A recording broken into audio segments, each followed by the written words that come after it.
My argument is that during the unipolar moment, we pursued this policy of liberal hegemony.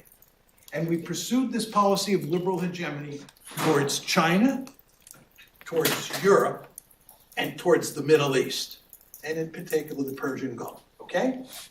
Those three areas of the world that mattered.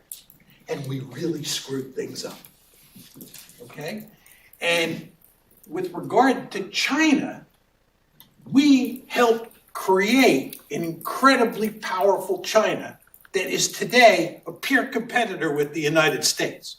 We helped, through our liberal foreign policy called engagement, we helped create a powerful China. We took ourselves out of unipolarity and put ourselves in multipolarity.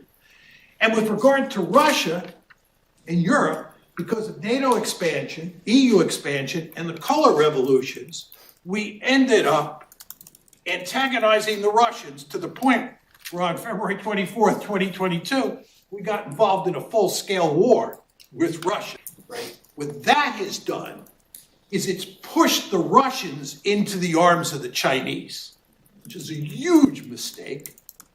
Furthermore, it's got us pinned down in Ukraine so that we can't fully pivot to Asia to deal with China.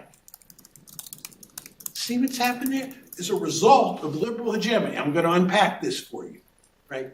We've created a peer competitor, number one. And number two, because of what we've done in Europe, right? Instead of having the Russians on our side of the ledger, we've pushed the Russians into the arms of the Chinese. This is a violation of balance of power 101, right?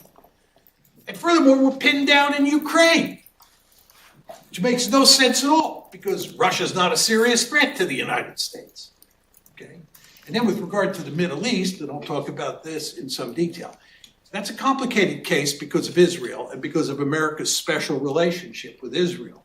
But even leaving that aside, right, we pursued a liberal foreign policy in the form of the Bush Doctrine, and then in the form of the Obama-Clinton Doctrine that resulted in a huge amount of death and destruction in the Middle East.